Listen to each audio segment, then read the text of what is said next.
es un privilegio, verdaderamente,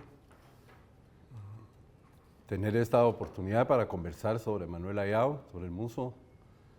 El otro día andaba yo pensando sobre cuántos años tengo de estar relacionado con la universidad y particularmente dando clases. Y ya estaba yo queriendo hacer así, decir, soy el más antiguo, pero no. Luego me acordé que no, definitivamente tenemos, por ejemplo, a mi estimado colega Fernando, a personas, sí, más antiguas, a personas como Julio Col. Y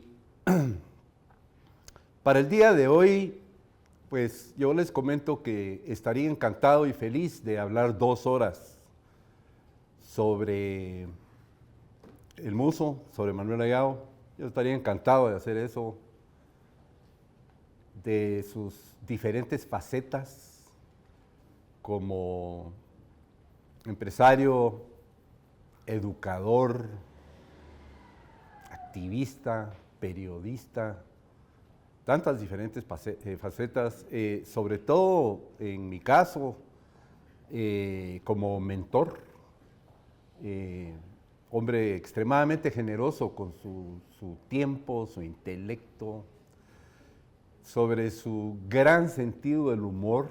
Precisamente hace unos días me puse a tratar de escribir diferentes, entre comillas, chistes y cosas de mucho humor que yo recuerdo haber escuchado de él. Así es que hoy es muy especial, me siento tremendamente honrado de esta oportunidad. Y a pesar de que podría hacer esto de hablar 2 horas,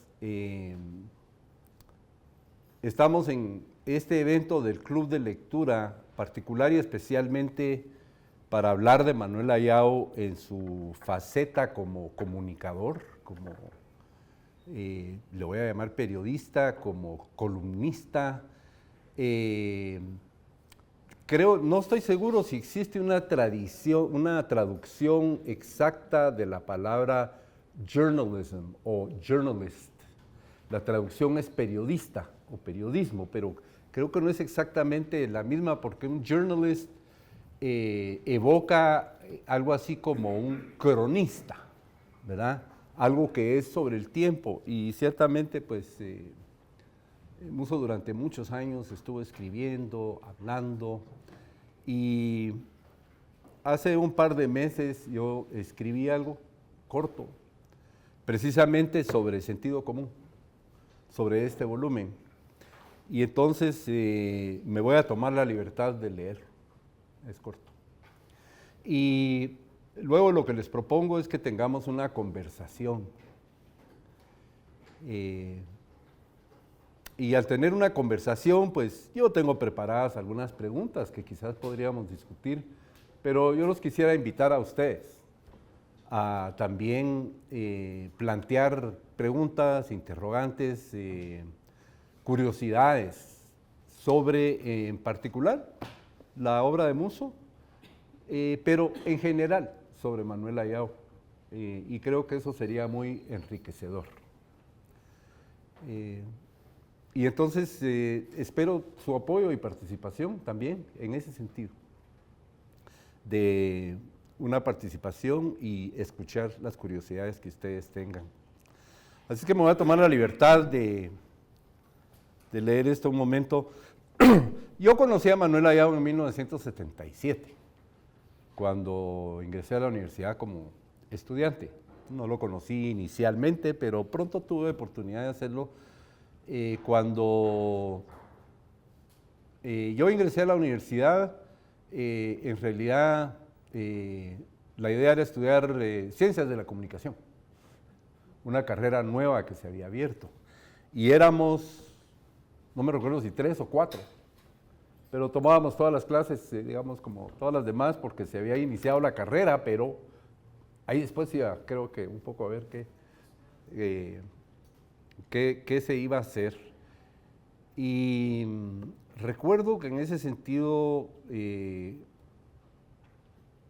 estaría yo creo que en a finales de primer semestre o de segundo semestre y Manuel Ayau me contactó y me pidió que lo llegara a ver. Y hizo algo que haría muchas veces después, que es poner una oportunidad en mi camino. Y me dijo que había una oportunidad para ir a Washington a una actividad del Heritage Foundation sobre periodismo. Y volvió a hacer eso muchas veces. Entonces creo que quizás no mencioné entre las muchas facetas de la vida tan productiva que tuvo Musso, su faceta como mentor, que yo sé que tocó la vida de muchas personas y en diferentes áreas, no solo en el área académica. Ahora voy a referirme a sentido común.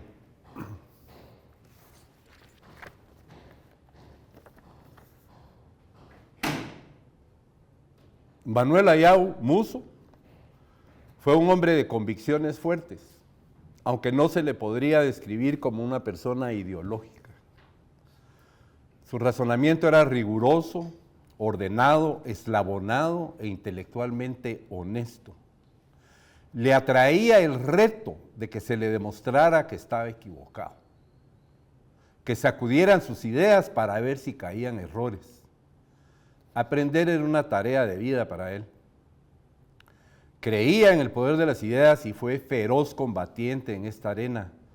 Por temperamento y principio privilegió la persuasión como su arma predilecta y siempre rechazó la violencia y la coerción. Musso criticaba y señalaba, pero además proponía. Dedicó mucho tiempo y esfuerzo a comprender cómo mejorar el nivel de vida, no la suya, sino la del prójimo.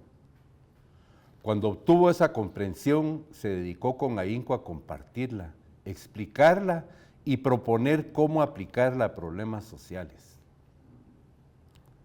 Sentido común, 50 años de congruencia liberal.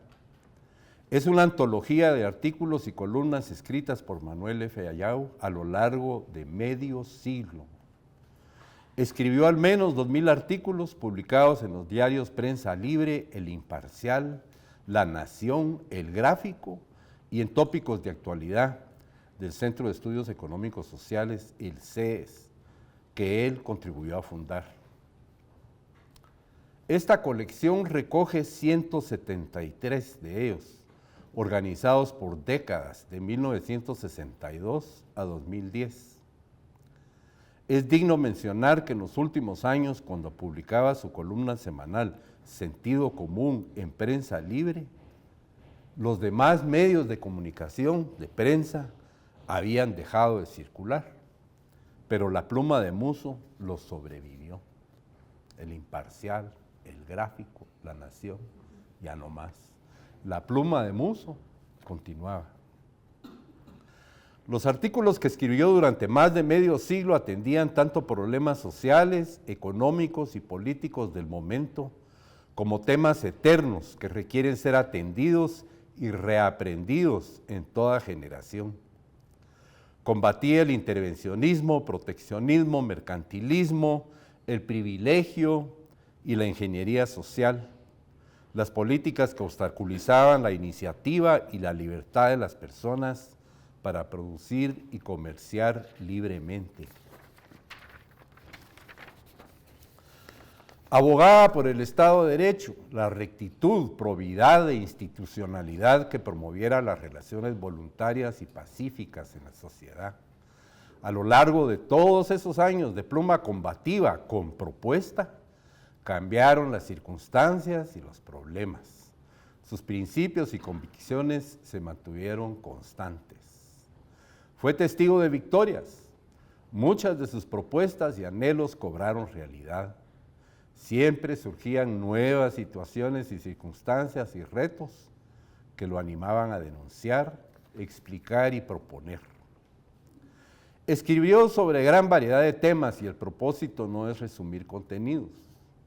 Escojo destacar una actitud, su buena fe, Para Musso, el mayor peligro para la sociedad no sería necesariamente la maldad, sino la ignorancia. Las buenas intenciones guiadas por ideas equivocadas. En La intolerancia es causa de violencia, escribe: generalmente estas personas no admiten las buenas intenciones de quienes no están de acuerdo con ellas. La intolerancia no siempre ocurre por intenciones perversas o por maldad. Quizá es más frecuente en personas de buena voluntad. Tantas veces exhibida, su actitud es reforzada en dirigir o liberar. No es picardía lo que nos mantiene pobres, es la pretensión de nuestro conocimiento, del constructivismo, es decir, de la ausencia de un régimen de derecho que deje en paz y en libertad a los habitantes para crear su prosperidad. Durante las décadas que Musso dedicó a escribir, es recurrente la idea que la comprensión y aplicación de principios fundamentales de la economía y el derecho eran accesibles, que el conocimiento, sano juicio y prudencia eran la forma de abordar las circunstancias y los hechos. Se mantuvo optimista sobre el sentido común de las personas.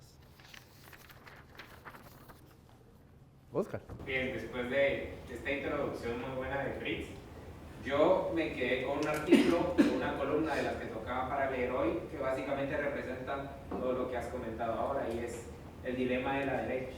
No sé si ustedes también, cuando leyeron este artículo o columna, se dieron cuenta que es un dilema que al día de hoy todavía tenemos.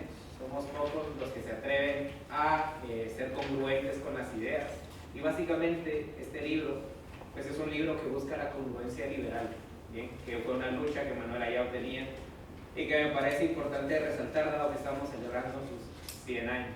Página 30. Página 30, sí, se me olvidó decir la página. Y de hecho me voy a permitir a leer el último párrafo, que creo que es el que contextualiza todo el comentario que acabo de hacer. Y dice: a la larga, el dilema de la derecha es sobre todo un problema de revaloración personal. La responsabilización ideológica, de decisión y de coraje, se trata de aceptar el reto de una era plagada de absurdos, con la convicción de que, tanto en la teoría como en la práctica, la libertad es la única solución a los problemas del individuo y de la humanidad.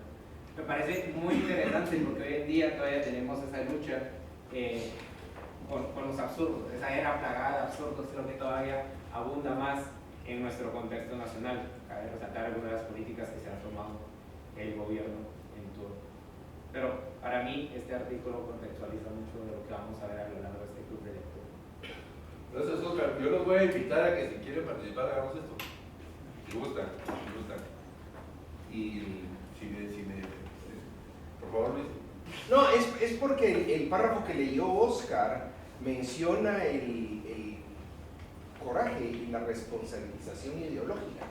Y yo creo que eso está particularmente ilustrado ahora en el caso de Milei, por ejemplo, en el sentido de que él dijo lo que iba a hacer y lo hizo, no matter what, sin tener partido, únicamente confiando en su imagen y su liderazgo personal, que es algo que no habíamos visto antes, porque los partidos de derecha, entre comillas, llegaban al poder tímidos, llegaban con pena, con sentimiento de culpa, y al final de cuentas no lograban grandes reformas porque era una derechita cobarde, ¿no? Como se dice por ahí. En cambio, Milei llegó con los tacos por delante a hacer lo que dijo que iba a hacer, ¿verdad?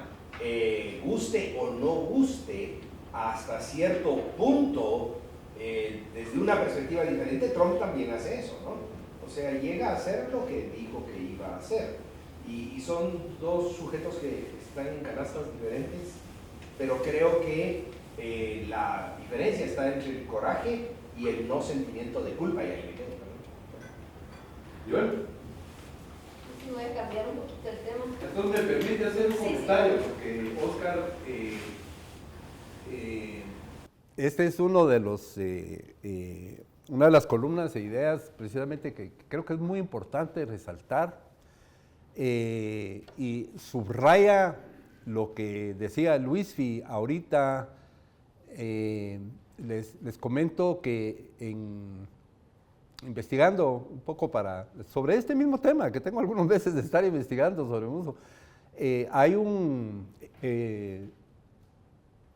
algo que escribió Robert Hicks cuando falleció Musso, y él dice que Musso era una de las personas más valientes que él jamás había conocido.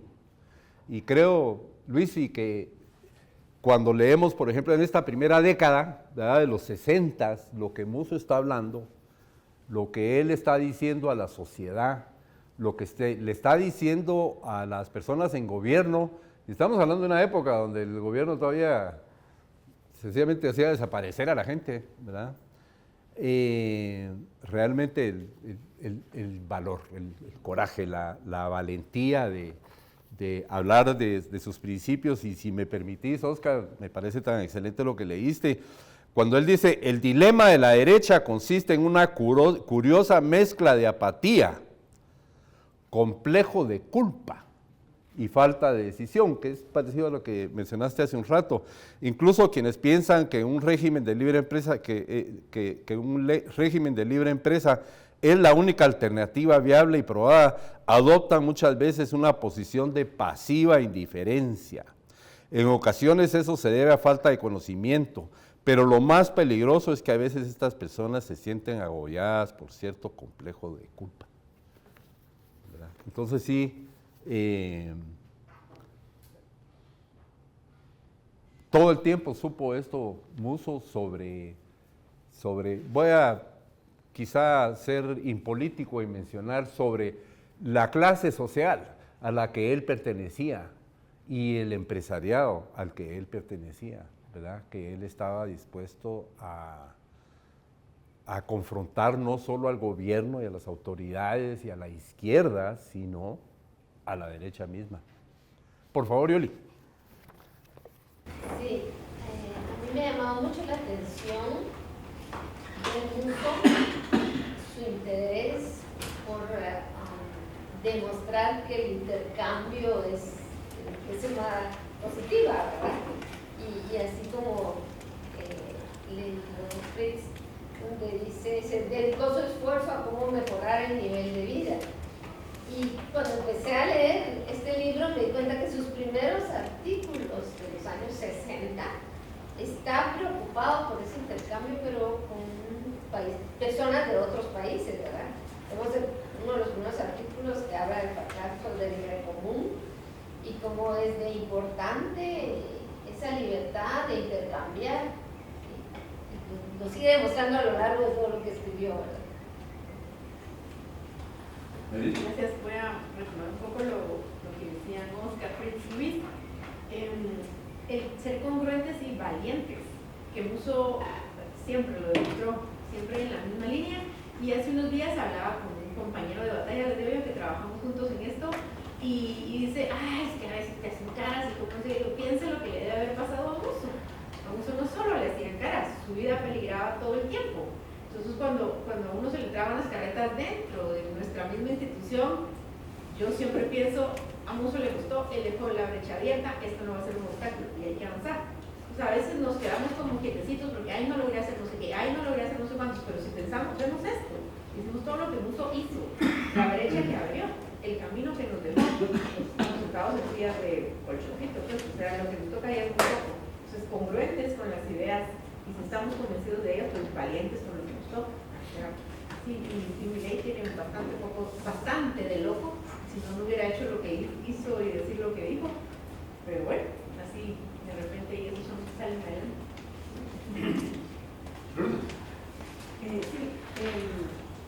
Me llamó la atención a mí también esa lectura y la inspiración que provoca pensando en cómo transmitir esto a nuestros estudiantes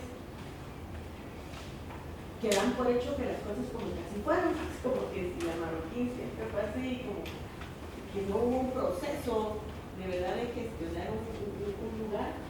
Y el artículo que leyó Oscar está fechado el 2 de agosto del 71. Eso fue 10 días antes de la fundación de la universidad. Eso me llamó mucho la atención cuando la hice. Yo lo que encuentro es que estos quotes,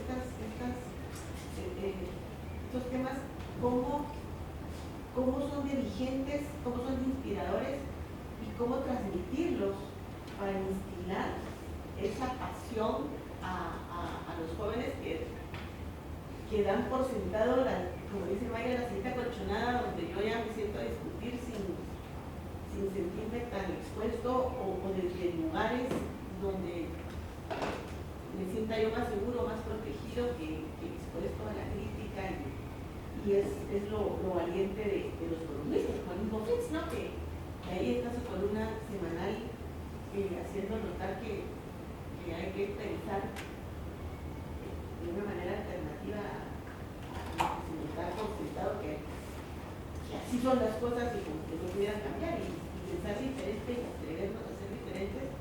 Creo que es ese coraje, esa valentía que a mí creo yo que es lo que me hace mucho sentido de estas primeras noticias. De verdad que conmueve mucho la inspiración que eso implica. Resolver la culpa y actuar. Construyendo sobre el comentario de Lourdes, la verdad es que, bueno, también hay otra columna que me llamó mucho la atención, que es la del mito del sacrificio fiscal, y más que todo es la carta al señor ministro de Hacienda. Yo creo que en esa parte el Muso fue muy valiente por exponer su punto de vista de esa forma, porque la verdad hoy en día son pocos los escritores que tienden a ser sarcásticos, pero con un punto tan claro que cualquier lector sabe que está siendo sarcástico. Bien, en esa carta se habla de que, bueno, si las exoneraciones son una pérdida para el Estado, pues extrapolándolo, todos los impuestos que el Estado recauda son una pérdida para la población también, hay que tomar y atender eso. Y la verdad es que, como mencionó Lourdes y como muy bien mencionó Mayra, pues hoy en día ya la tenemos un poquito más fácil, pero son pocos los que se animan tal vez a lanzar columnas de este tipo. Una de las columnas que me gustó que recién salió fue esa de Excelentes Fotografías, escrita por Fritz, que me dio un tinte más o menos a la forma de escribir de Manuel Ayau. La verdad es que es de las primeras veces que leo a Manuel Ayau como columnista, como periodista. A Fritz lo llevo leyendo desde que he sido estudiante, desde que fui su estudiante, pero sí, son pocos los que se atreven a tener esa lucha y esa congruencia liberal, pero de ahí empiezan a salir estos outsiders, como puede ser Trump, como puede ser Milley, que quizás le están dando una mayor fortaleza a este movimiento liberal en la actualidad, y habría que aprovechar pues, este hype, si lo queremos ver así, este auge de liberalismo que tenemos.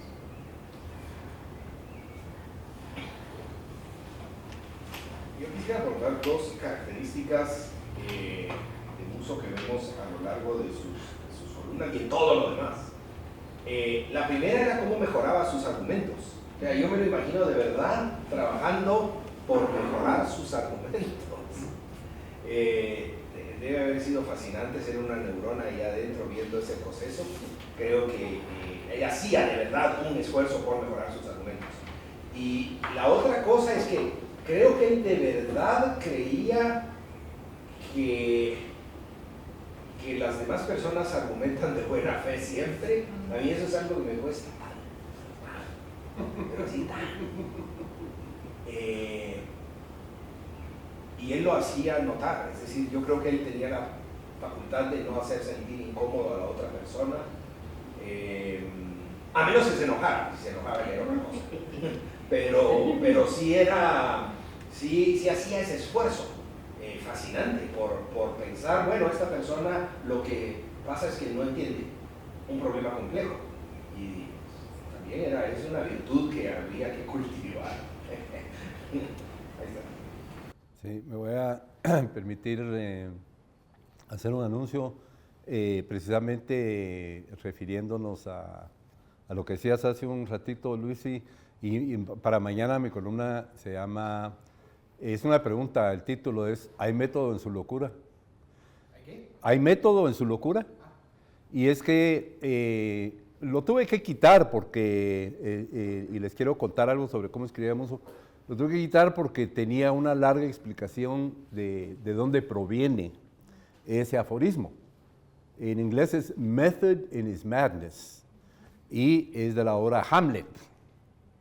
Porque Hamlet está haciendo tantas cosas que parecen sumamente caóticas y que está reaccionando con el hígado y está haciendo esto, aquello, pero Publius le dice, yo creo que hay método en tu locura, ¿verdad? Y es cabalmente lo que vos decías, digamos, de Milei. Les quiero contar que yo tuve oportunidad en muchas ocasiones, y estoy seguro que Fernando quizá más ocasiones que yo, nunca lo vi hacerlo cuando Fabregas estaba en la zona 4, que es cuando yo llegué por primera vez a su oficina, pero en la zona 8 sí. Es decir, el escritorio, Musso se sentaba en una mesa grande y tenía siempre dos cosas, uno de estos, amarillo, y su pluma fuente. A él le gustaba escribir con pluma fuente y apreciaba mucho las plumas fuentes. Una digresión, yo recuerdo en un Liberty Fund, que vino alguien que había sido ministro de Hacienda, no fue Hernán Bucchi, fue alguien más, que había sido ministro de Hacienda en Chile y tenía una pluma fuente, y Musso la vio y le dijo, ¿qué pluma? Y después le mandó a regalar una. Entonces Musso se mantenía así, con su legal pad amarillo y el teléfono, de aquellos teléfonos, ¿verdad? Y entonces él se mantenía escribiendo, ¿verdad? Y él escribía todas sus columnas a mano, antes de que estuviéramos todos con computadoras, y de ahí se lo daba a su secretaria para que se transcribiera, pero él escribía a mano y ahí estaban los tachones y todo, y siempre con pluma fuente, porque a él le gustaba mucho el trazo de la pluma fuente. Yo voy a preguntarle si sería valioso que hiciéramos una breve exploración, hablando, por ejemplo, de lo que tú hablabas, Lourdes, ¿cómo se compara la derecha de la que está hablando Musso en los 60s y digamos principios de los 70s? Vamos de 1961 a 1971, que es como tú mencionas cuando él escribió esta columna. ¿Qué es esa? ¿Es la misma derecha de hoy? ¿Es una derecha diferente la de hoy? ¿Entiende mejor la derecha que es derecha? Y tal vez un poco, ¿qué papel jugó Musso en eso? Sí, Mayrita. Hablando de columnas y de lo que usted estaba preguntando, ahorita me acordé de la que escribió Luis de hace tiempo, no sé si un mes o una cosa así, pero hablaba de eso, de cómo, no en las derechas y las izquierdas, sino que ya el mundo no está dividido en derechas e izquierdas, sino que cualquier división sirve. Luis lo explicó súper bien, si es que me acuerdo, porque ese me sirvió mucho para explicarle a mucha gente que son de derecha o de izquierda. No se trata de eso, cualquier división sirve.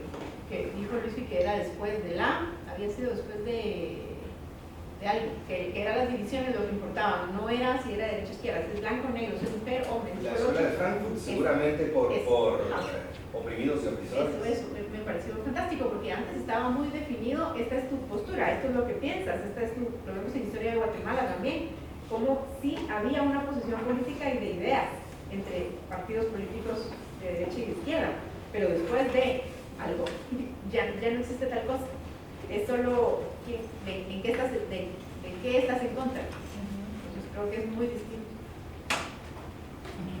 No, solo porque hay momentos y las cosas van cambiando, ¿verdad? Creo que cuando fue derribado el muro de Berlín, la gente creyó que el capitalismo ya había ganado y que no teníamos nada más que hacer, y resultó que no, ¿verdad? Porque todos los ideales socialistas pues, se surgieron en diferentes ámbitos. Creo que ese es un elemento.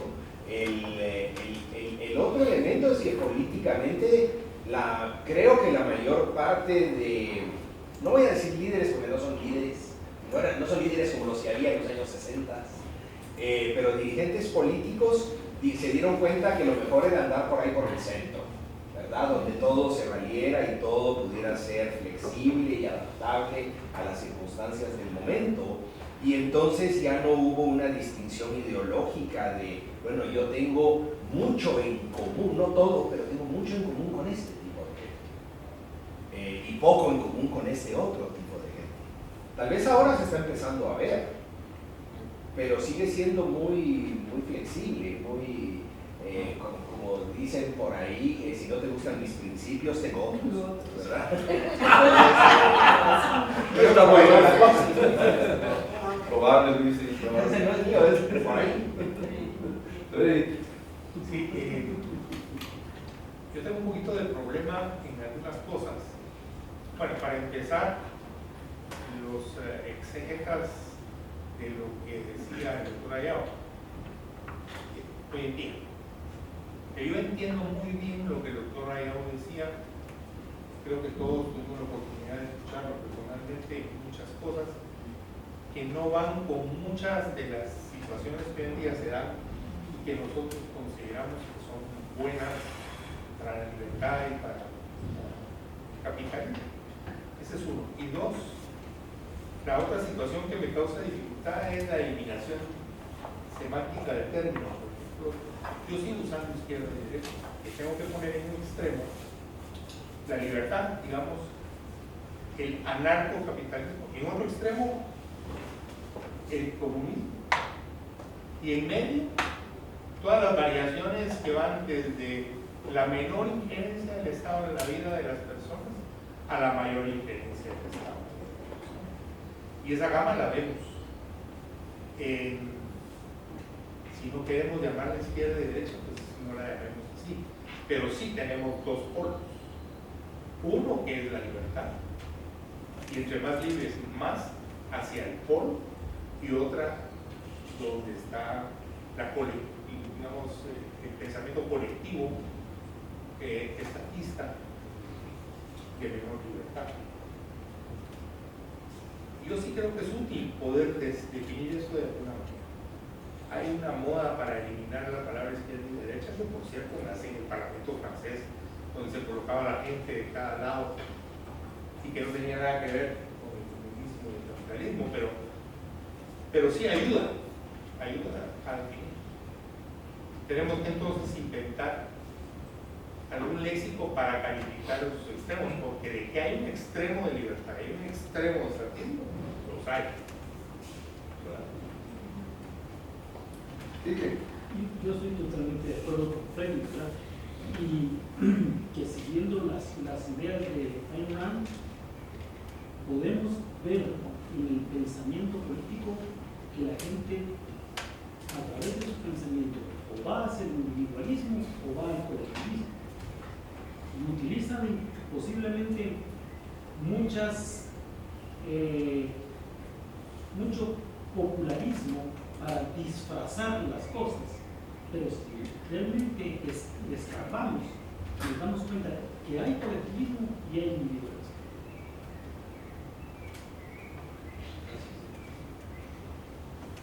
Yo remito a la pregunta original de Luis, que decía cómo era la derecha de los 60 y la de ahora.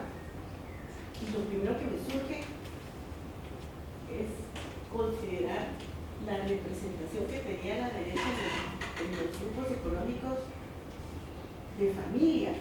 Pienso en familias que tenían como ciertos principios, valores, cierta capacidad de gestión, de operación, de inversión para hacer producir el país, hacerlo. Y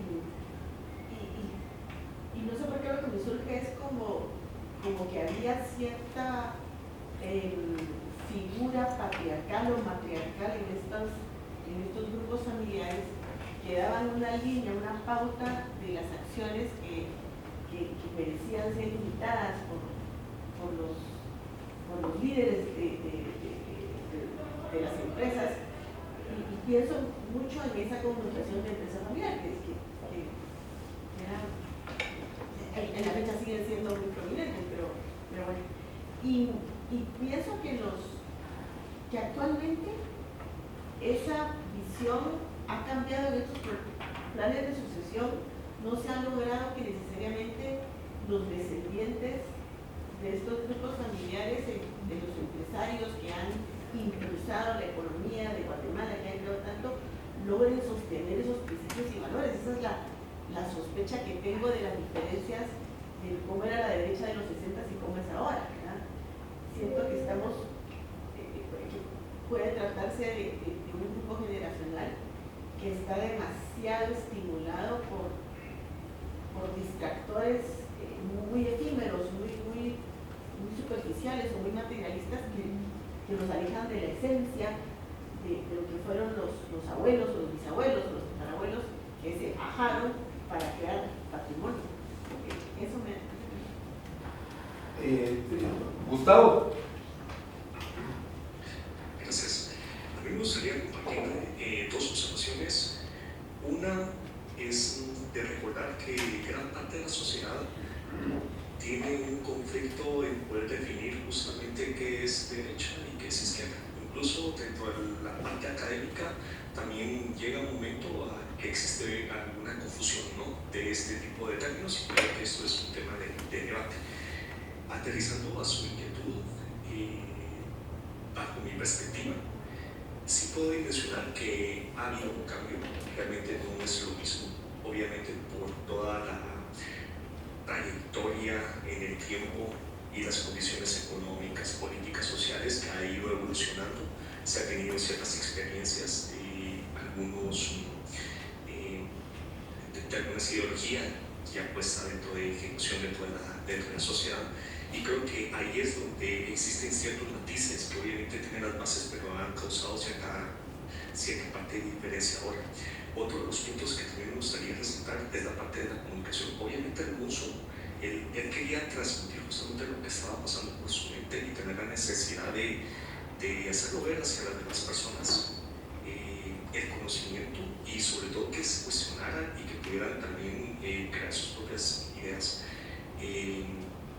Hoy en día nos damos cuenta de que la comunicación es abrumadora, porque realmente lo tenemos todo desde la palma de la mano, y que podemos acceder realmente pues, a diversa información.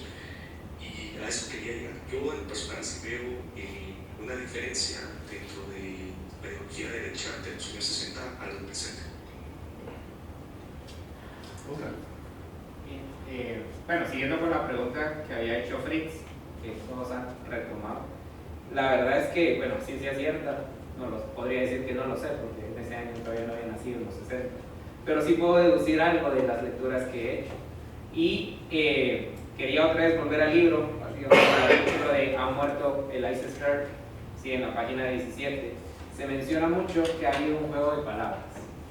Y también lo menciona Mises en el libro de Mentalidad Anticapitalista, que existen estos saboteadores semánticos o semánticos revolucionarios, como aparece en el libro.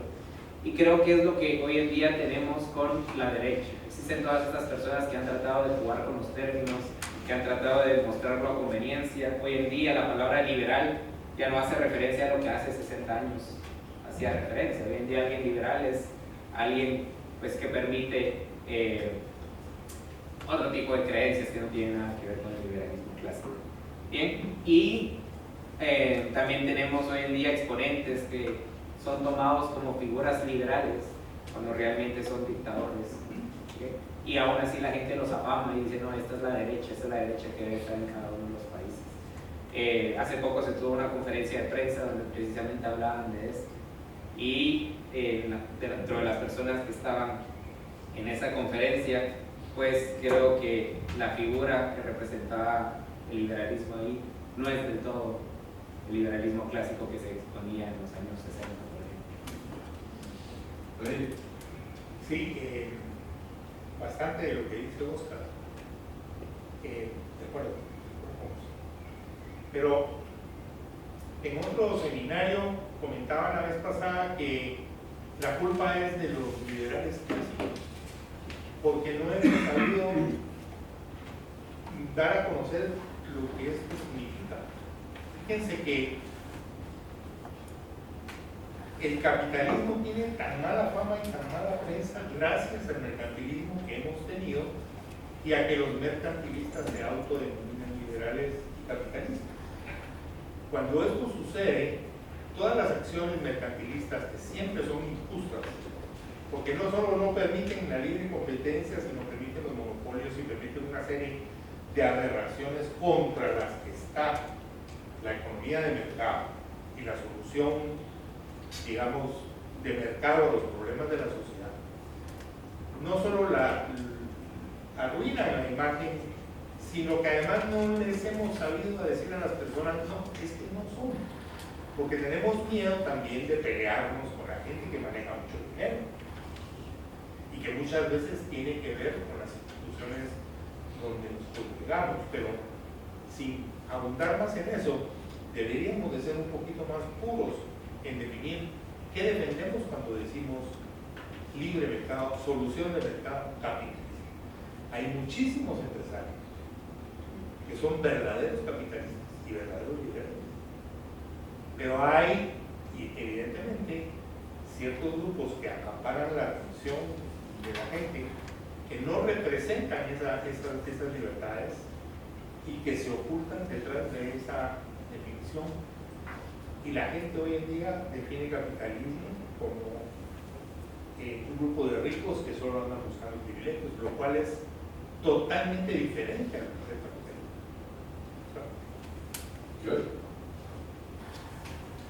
A mí me gustaría que viéramos, unir lo que ha mencionado, pero unir con lo que decía en su artículo de los omniscientes, que escribió en el año 68. ¿Sí? Por supuesto, ha influido y ha cambiado la forma de ver, sí, pensaría yo, pero él hacía más énfasis en que es una sociedad libre. Y que la diferencia de las dictaduras, él está haciendo énfasis en eso desde los años 68, los años 60, que empieza y dice en la página 15, dice el que está en el segundo párrafo, el que está a favor de la libertad no trata de imponer coercitivamente su criterio a los actos ajenos.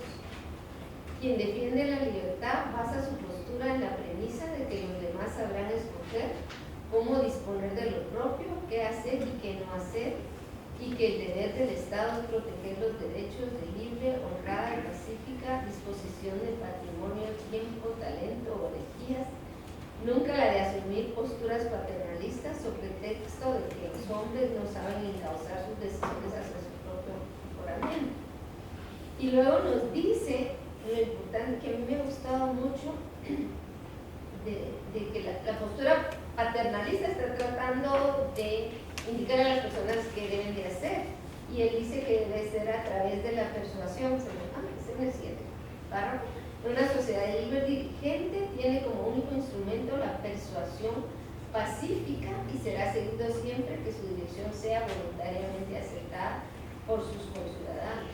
Entonces yo pensaría que sí ha cambiado las derechas, porque empezó a decirnos lo importante de respetar a cada una de las personas y que actuaran libremente, y lo dañino que eran las dictaduras, ¿verdad? En este mismo artículo nos dice cómo reconocer a una petit dictadura, ¿verdad?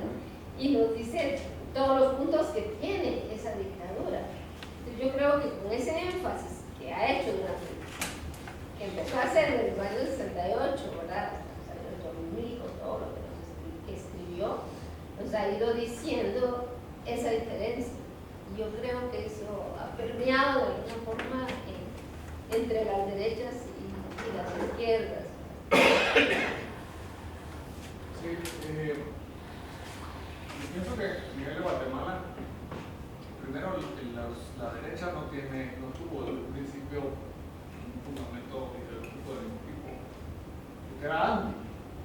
Yo leo escritos de mi papá y él era líder de la liberación, y lo que uno mira es que eran anticomunistas. Y anticomunistas, ¿por qué? Porque el comunismo era feo, era en contra de la religión. El comunismo era internacional, entonces era en contra de la nación. Entonces la idea de Dios, patria y libertad está como no es una creencia, está como una postura antes. El plan de Tegucigalpa, por ejemplo, que dijeron en ese entonces, es mercantilista de esencia. Y yo a veces digo, si mi papá fuera yo, nos hubiéramos agarrado de una. Pero eso hizo que la derecha fuera un segmento anticomunista.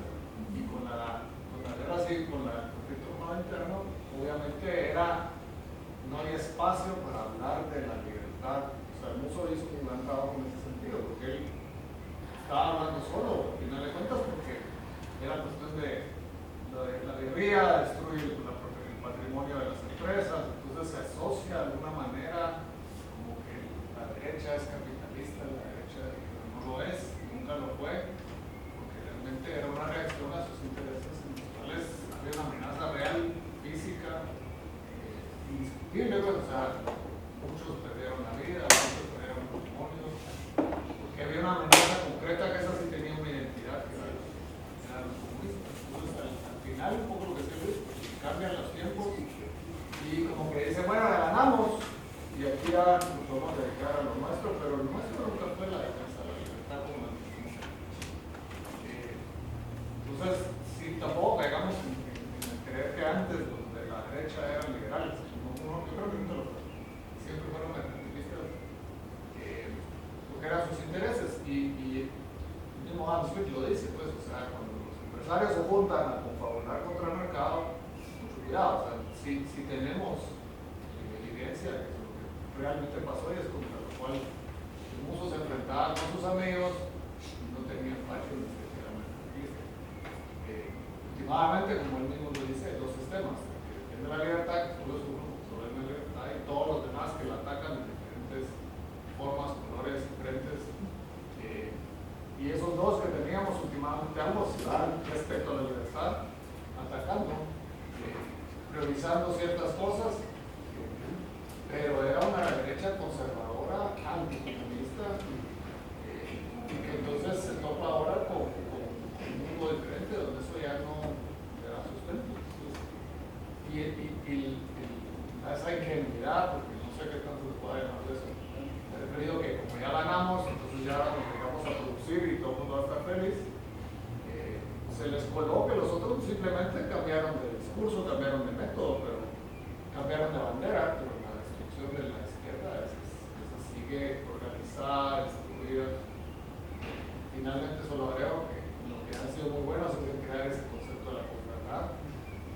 Mis principios, si no te gustan, pero tengo otros para.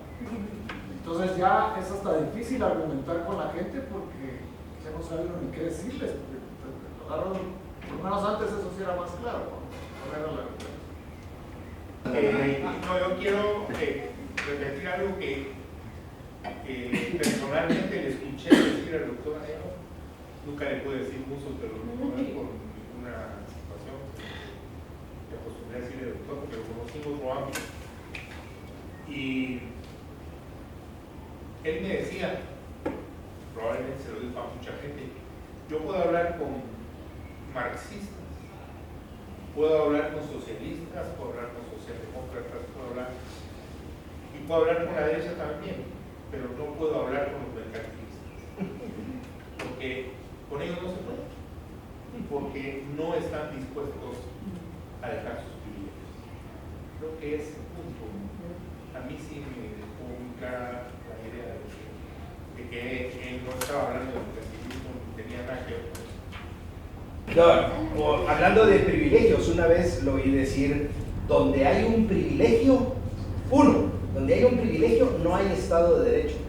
Pero ahí era así como bien, eso era bien poderoso, porque entonces no tenemos Estado de Derecho por ningún lado, pero era la cosa que él tenía con el tema de los privilegios, creo que era importante. Tal vez los que lo conocieron mejor pueden abundar en eso. Y lo otro que iba a decir originalmente era que yo me siento muy incómodo a veces de que me pongan en el mismo canasto que ciertas personas, pero creo que cabe hablar de derechas e izquierdas, en lugar de la derecha y la izquierda, porque está cañón que lo pongan a uno en algunos canastos, pero si hay un apartadito en el canasto, estoy menos incómodo. Creo que es más útil ese concepto. Me quedo, gracias. Yo tratando de responder la pregunta que hiciste, Me recuerdo que hace muchos años Mario Vargas Llosa, cuando lo invitaron a México, hizo un análisis muy simple, pero tan real que provocó una gran controversia cuando él dijo que en México de democracia no tenía absolutamente nada, sino que era la perfecta dictadura de un solo partido. Tú preguntaste si había alguna diferencia entre el pasado de la derecha y el actual, y yo con honestidad digo, no veo ninguna diferencia. Lo único que veo aquí en Guatemala es la perfecta dictadura del cacicazo. La no existencia de una organización de partidos políticos en Guatemala sigue haciendo válido el que únicamente la gente se aglomere alrededor de un cacique que ofrezca a los grupos algunas ventajas, algunos privilegios, pero realmente la sociedad, los intelectuales, no se mueven ninguno, y menos los políticos, para poder transformar esa derecha de antes a la derecha actual. Y entonces solo vemos caciques que se postulan para un oportunismo, para una demagogia y, como dijo Freddy, para seguir manteniendo un mercantilismo que favorece a ciertos grupos. Entonces estamos tan igual como los mexicanos, pero tan igual. No sé si ese es un cumplido o un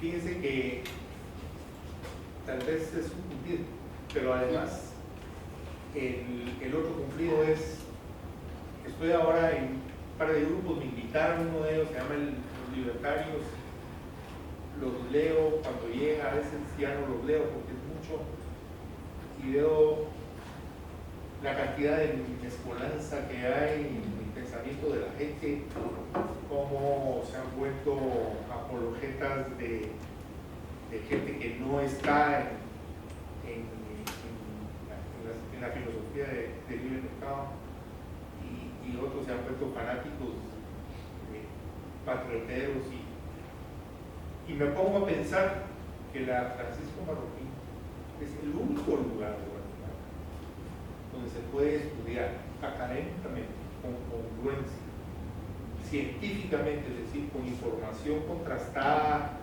de una serie de clásicos y de intérpretes en un claustro preocupado por conocer verdaderamente las ideas de la libertad. Es el único lugar en Guatemala donde eso se puede estudiar. Si hablamos de personas, hay muchas, pero si hablamos de un lugar, yo diría que no es otro lugar.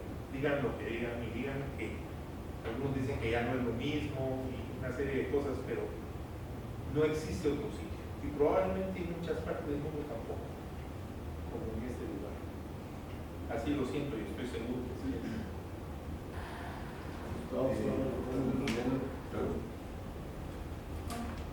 Gustavo. Si no me hacen así, no te vi. Saben que me he dado cuenta en los últimos años que hay ciertos grupos de personas que no se consideran de ninguna ideología, y seguramente ustedes los han podido identificar, ¿no? Que no son ni de derechas ni de izquierdas, así lo dicen ellos, pero fíjate que cuando uno ve actuar de ellos, uno ya los cataloga en qué postura están. Sí, yo creo que lo que discutimos hace un rato, que mencionaba Musso cuando hablaba de las derechas,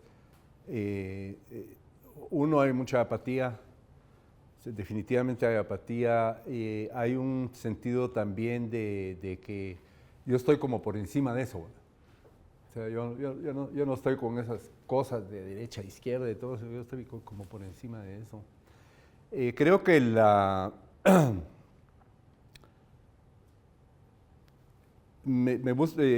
Luis realmente es muy perspicaz cuando dijo esto de las derechas, las izquierdas.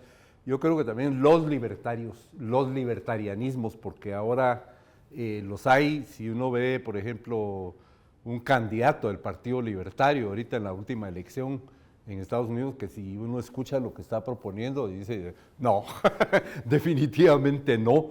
Y se ha puesto un poco como de moda ser libertario, pero no es ese liberalismo clásico del que puedo citar a Musso cuando él dijo, soy liberal a mucha honra. ¿Verdad? Soy liberal a mucha honra. Yo quisiera tal vez, si nos vamos ahora un poco por otro lado, en una de sus más tempranas, digamos de la década de los 60s, que es el de los omniscientes. Y leyendo Sentido Común, a mí sí me daba curiosidad, ¿verdad? Me daba curiosidad si leer al Musso de los 60s o leer a Musso de los 70s temprano, él ya estaba plenamente, entre comillas, maduro intelectualmente, con sus principios, con sus ideas, sobre todo con su comprensión y su capacidad de articulación, o si ya desde muy temprano él ya lo tenía, ¿verdad? Entonces, a mí me llama la atención en los omniscientes, por ejemplo, que él está hablando de algo que creo que hoy en día la mayoría de nosotros asociaríamos con Hayek, ¿verdad? Y la fatal arrogancia, y el uso del conocimiento en la sociedad, y cómo el conocimiento está disperso, y todo esto, ¿verdad? Yo al menos lo asocio casi inmediatamente con el pensamiento de Hayek. Entonces a mí me llamó la atención en esta particular columna, que ya la mencionó Yoli, que está en la página, empieza en la página 14, ¿verdad? Que la escribió en 1968. Y entonces a mí me llama la atención que leo toda la columna y él empieza haciendo una mención de Adam Smith, ¿verdad? Y dice, hace casi 200 años el moralista escocés, ¿verdad? Adam Smith, posteriormente reconocido como el padre de la ciencia económica, advirtió: el político que tratase de dirigir a los hombres en cuanto al modo como deben emplear sus capitales, no solo se cargaría a sí mismo con una función totalmente necesaria, sino que asumiría una autoridad que no puede ser confiada con seguridad a ningún consejo ni senado, y que en ninguna parte sería tan peligroso como en las manos de un hombre que tuviese la locura y presunción suficientes para imaginar que era capaz de ejercer. Entonces, está hablando de los omniscientes, los está criticando, por así decirlo, está criticando la planificación y todo eso, pero no menciona a Hayek, sino que menciona a Adam Smith, a pesar de que para esas fechas ya Hayek había venido a Guatemala, lo había traído Musso, y Hayek había escrito. Ustedes, como nosotros estamos hablando de estas primeras épocas, de los 60s y 70s, ustedes encuentran en estos escritos de Musso ya un Musso plenamente comprendido, ya plenamente, no voy a decir plenamente educado, porque él continuó educándose toda la vida, ¿verdad? Pero ya plenamente compenetrado con las ideas. ¿Sí, Julita? Yo tal vez no lo veo todavía plenamente, sí ubicado, pero él con ansias de seguir aprendiendo. En varios artículos hace mención de que debemos estudiar, hace esta parte de los conceptos de la laissez-faire, la laissez-passer, como que siempre está él educándose y educando al lector. Esa parte me pareció muy bonita porque él siempre quiere hablar de lo que él piensa, pero da también la reflexión de lo que él sabe y ha aprendido.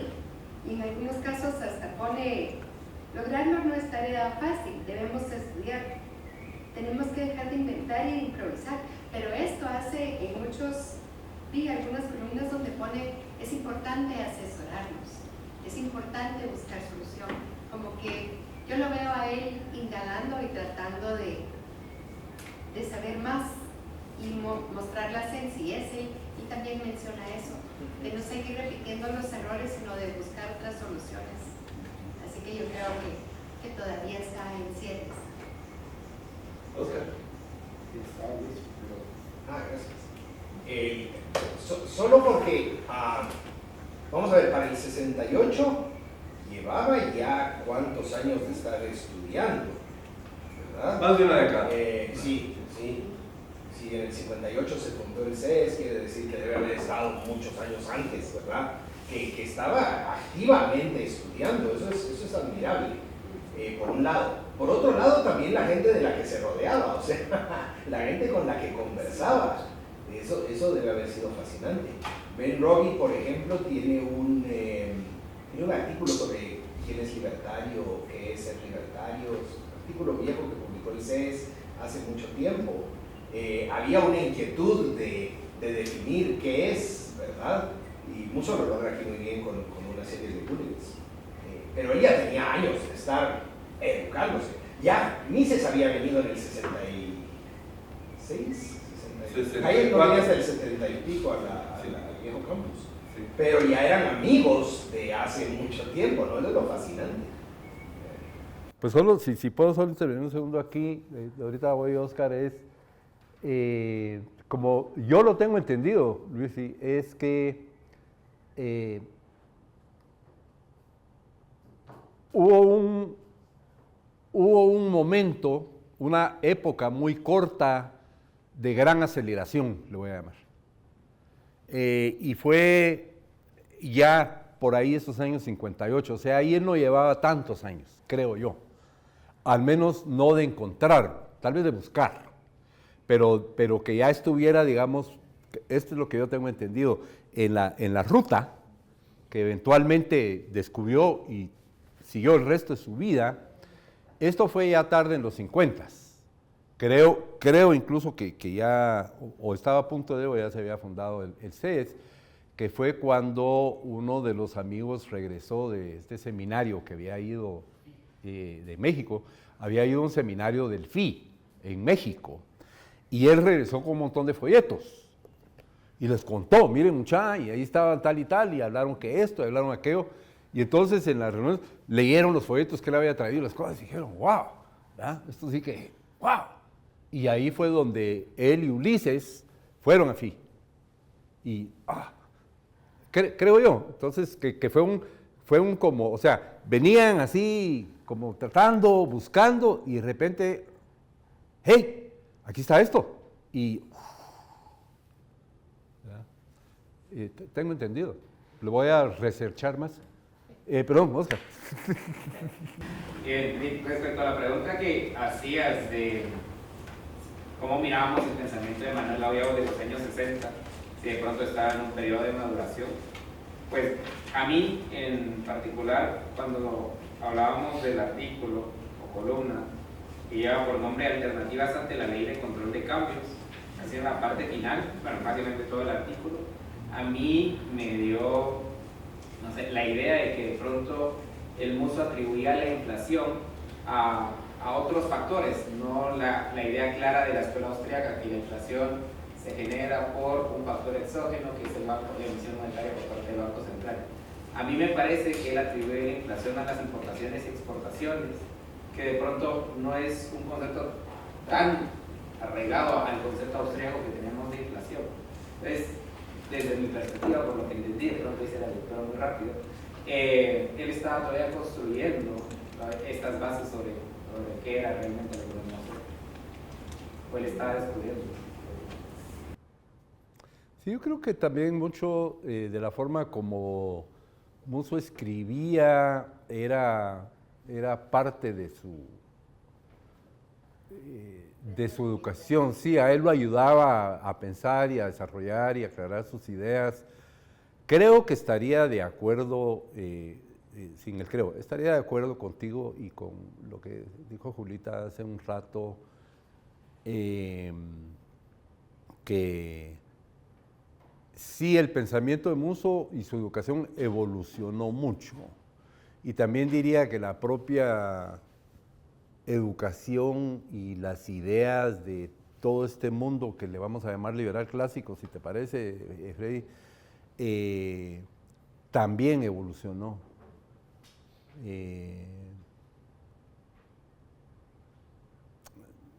creo que le diste cabal en el clavo, José Antonio, cuando mencionabas pues, cuál era el enemigo, cuál era el peligro, digamos en los 60s, la primera parte de los 60s, por ejemplo, cuál era el enemigo, cuál era el peligro en los 90s, en los 2000, ya no digamos en los 2010. Creo que ha evolucionado. Entonces, yo por ejemplo, tengo curiosidad. Me hubiera gustado poder conversar con Musso ahora sobre algunos temas contemporáneos.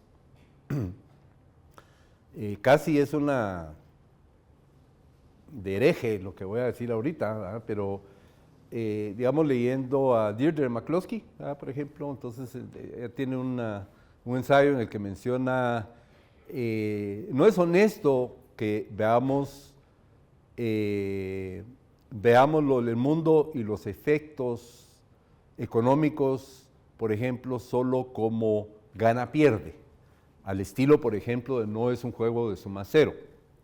Entonces sí, yo siempre he creído, pregonado, y esto creo que por ejemplo, en el libre comercio no hay perdedores, todos son ganadores.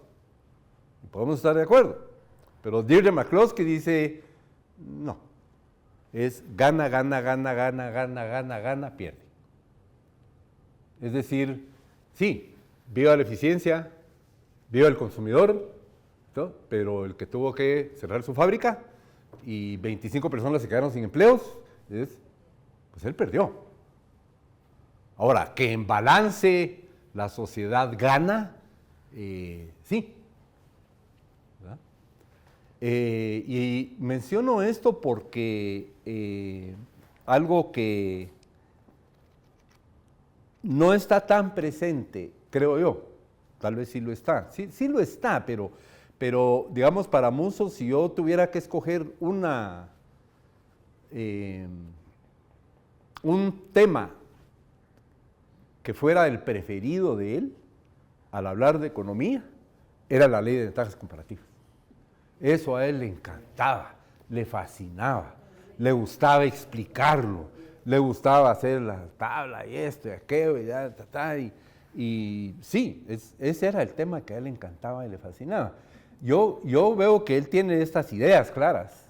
Aquí, por ejemplo, en su crítica contra el Mercomún, o contra los protocolos de San José, que él critica mucho el mercado común centroamericano, pero no encuentro esa misma como que fuera tan importante, que es lo que él tanto quería enseñar. Entonces yo también sí creo que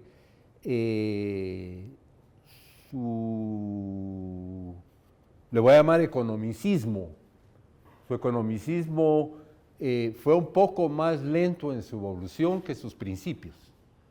O sea, yo creo que sus principios los tomó como bien rápido, bien rápido,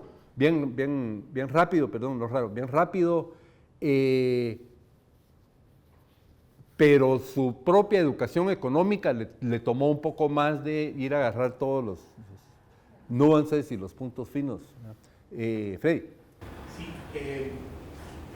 no sé si voy a contradecir en algo, pero yo creo que considerando que el 10% de todas las empresas que se organizan sobrevive 5 años, esa definición de que no es siempre gana o no suma cero está un poco desfasada, porque se refiere a un intercambio libre y voluntario en donde las dos partes, gracias al valor subjetivo, ganan. El fracaso del empresario, el riesgo del empresario se alinea a otro costado. Pero no es, digamos, el éxito del intercambio libre y voluntario. Es el fracaso, el riesgo del que emprende. Creo que ahí Minkowski está equivocado, según lo interpreto por lo que acabas de decir. Solo porque haces ilusión, me refiero a que, suponete, sí, los que intercambian, sí, Y como te digo, casi me siento como un hereje, ¿verdad? Pero, y creo que es muy atingente lo que está ocurriendo ahorita. Concretamente con toda esta onda que le estamos llamando mercantilista con Trump y toda la cosa. Sino que estamos hablando de terceros que no están involucrados en la relación de intercambio voluntario que estamos teniendo nosotros, ¿verdad? Por ejemplo, y tal vez no nos queremos meter a eso, porque es muy técnico en economía, ¿verdad? Pero si vos producís calcetines, ¿verdad? Ahora yo puedo importar calcetines producidos en China, vos me los vendés, es un intercambio voluntario entre nosotros, pero a vos no te dejan entrar a China a vender tus calcetines. Ni te dan permiso de llevarlos, ni no es que te van a cobrar arancel o algo, no te dejan entrar. Entonces yo gano, vos ganás, pero José Antonio pierde. No sé. Ya, a mí solo me gustaría tener una muy buena discusión sobre algunos de estos temas con Musso hoy. Porque no estamos hablando de la situación de los años 60 o de los 70, sino que hay un paradigma nuevo. Por ejemplo, les voy a decir que ustedes saben, dicen, bueno, yo no estoy defendiendo a Trump, lejos de eso. Va. Le está poniendo esos aranceles y tarifas a Canadá. ¿Vos sabés cuánto pagan los productos lácteos por entrar a Canadá de Estados Unidos? 250%. Mínimo. Hay algunos quesos, esto que nos pagan 300% de impuesto para entrar a Canadá. Vos sabés que los bancos de Estados Unidos no pueden operar en Canadá. No lo dejan. Lo único que escuchamos es que Trump es un mercantilista que le está poniendo aranceles a Canadá, lo cual estoy de acuerdo, sí es eso. Pero voy un poco a que yo aprendí, disculpen que me extienda, pero este era el tema de Musso, ¿verdad? Costos comparativos.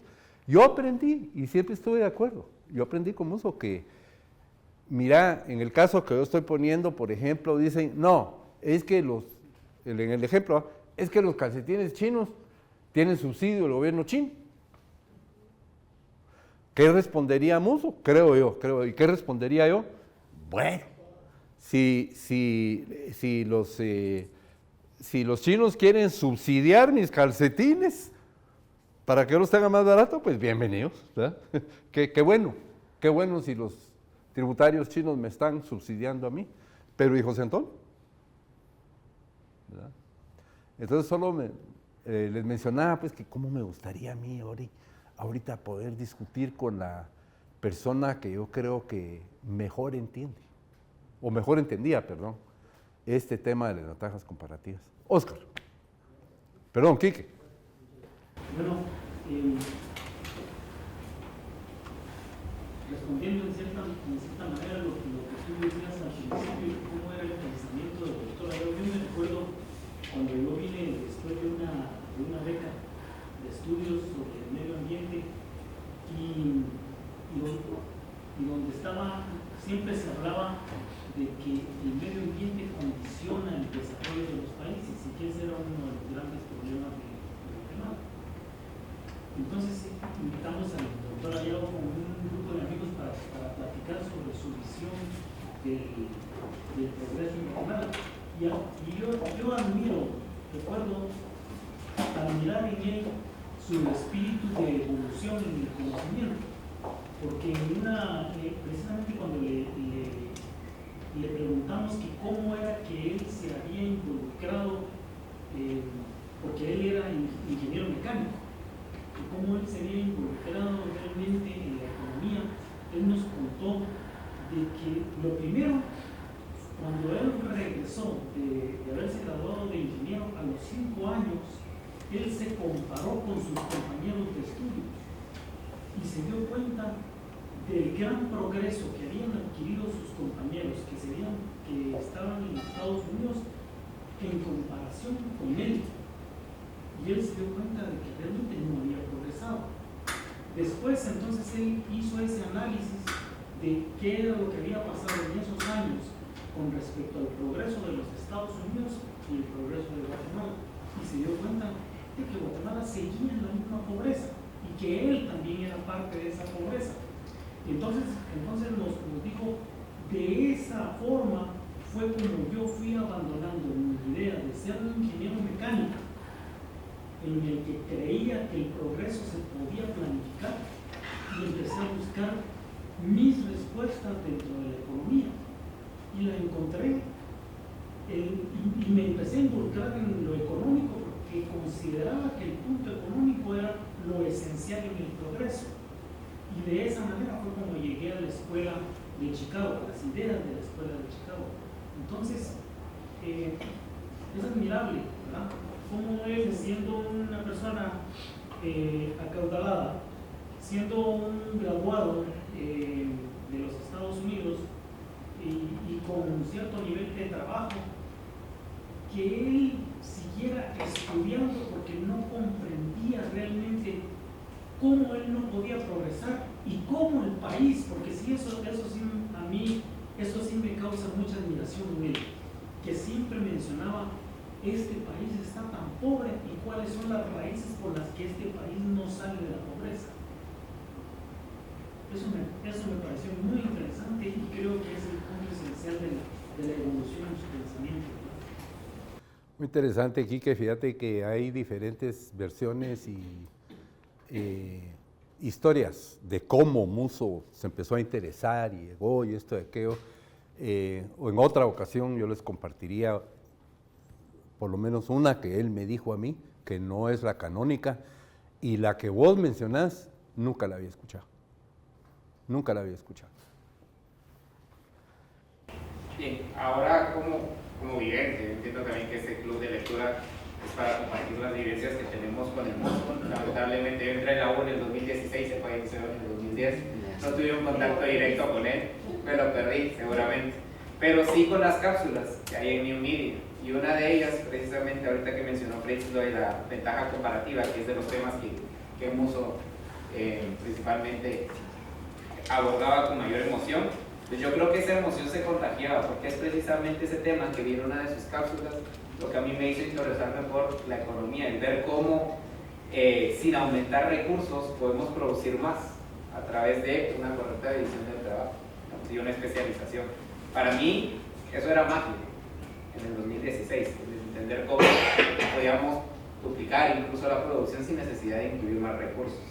Ahora, respecto a la pregunta de Fritz y el tema que le gustaría abordar con Ayau, yo no sé si de pronto se podría encasillar en el esquema de intercambio libre, el hecho de que haya una restricción, por ejemplo, a que José Antonio pueda vender sus calcetines. No sé si de pronto eso se puede conceptualizar como un intercambio libre. Yo entiendo que lo que él se refiere es cuando no hay ninguna barrera de entrada ni de salida para ningún participante.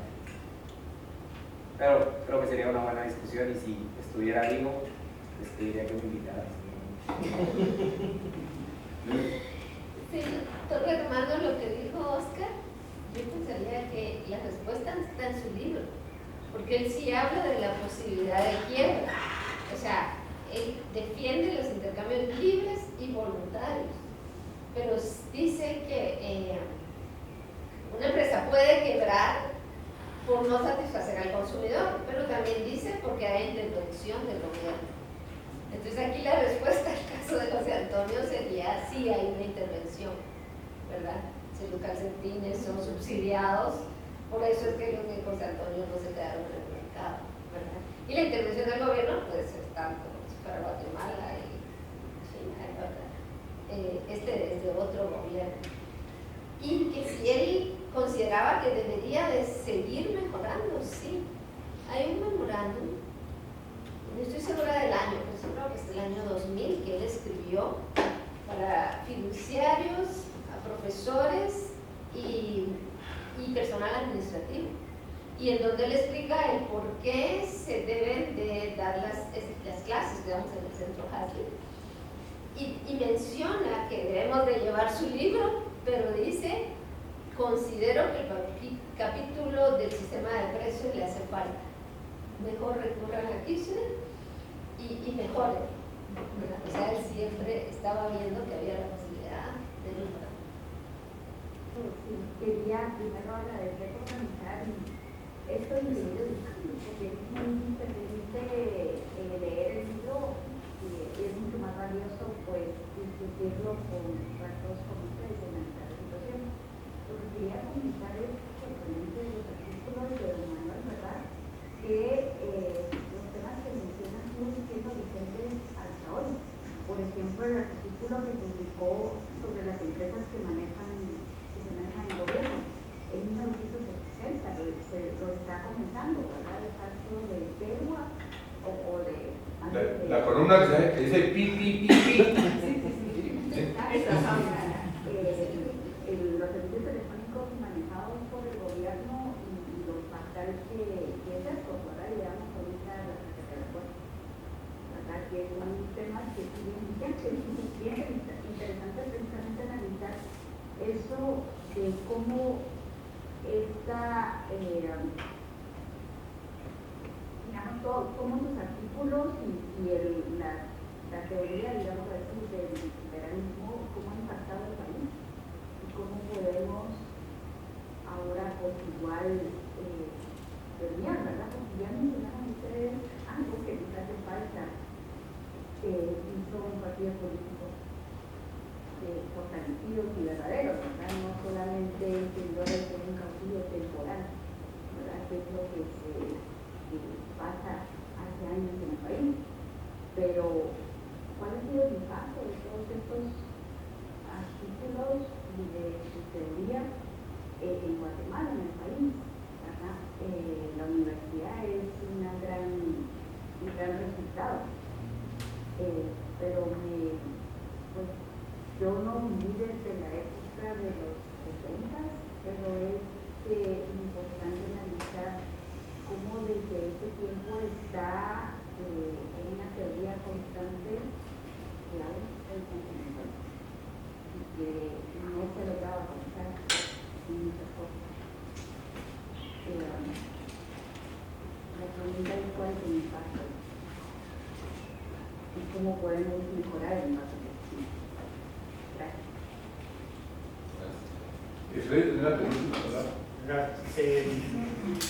Es que es un poquito atrás de que hablara, no quiero retroceder, pero realmente si leyendo a Sowell, que no es un economista para economistas, es un economista para la gente, realmente los aranceles que está poniendo el presidente Trump son un error, pero también es un error los aranceles recíprocos. Según él dice, digamos, si un país pone ese tipo de barreras arancelarias y no hay barreras arancelarias en venganza, ese país que puso las barreras arancelarias solo le está subiendo el costo de los productos a su población. Los otros no deberían de poner barreras arancelarias para no subir el costo de población, sino que la respuesta del libre mercado es buscar otros mercados. Ahora, si esta potencia económica que pone estas barreras hace un bloque y a través de presiones no económicas, sino políticas o militares, hace un bloque donde se rompa ese principio de libertad, pues entonces no funciona. Pero si el libre comercio funciona, el país que quiere cerrar sus fronteras con barreras arancelarias se quedaría solo. No habría por qué poner recíprocas, porque simplemente si Canadá pone barreras a los productos americanos, lo que está haciendo es encareciendo los productos para su propia población. Solamente. Antes de que terminemos, ya sé que se nos acabó el tiempo, solo les quería contar una anécdota y es que que debe haber sido como 1990, por ahí, o antes. A petición de un amigo de Muso, fuimos a Ecuador, Armando de la Torre, Muso, yo. y fuimos a dar unas conferencias y tener unas reuniones. Yo iba así de patojo, ¿verdad? Pero también di conferencias y tuve bastante oportunidad en ese viaje de estar con Musso, solo él y yo. Me recuerdo que fuimos por ejemplo, fuimos a caminar un barrio, downtown Quito, y los dos nos compramos una chumpecuera. Y hablando con Armando, que también nos acompañó Martita, la esposa de Armando, no venía Olga en esa oportunidad, Olga de Agua. Y entonces Musso reflexionó y dijo, puchica, qué caro, muchacha, que nos venimos los tres a pasar una semana aquí. Y ese mismo día habíamos dado una conferencia en un auditorio de un banco y habían como 10 personas. Habló Armando, habló el Musso, y hablé yo, pero habían como 10 personas ahí de público y todo el auditorio vacío. Y entonces Musso me dijo, mira, sí, es en términos de no sé cómo venimos una semana aquí, me dice, ¿ves? Tanto que hacer, pero fíjate que lo estuve pensando y nos dijo, él se estaba refiriendo a Rómulo López. Y dice, mira, lo que pasa es que Rómulo está aquí como estaba yo en Guatemala hace 15 años. Entonces, hay que apoyarlo. Bueno, muchas gracias.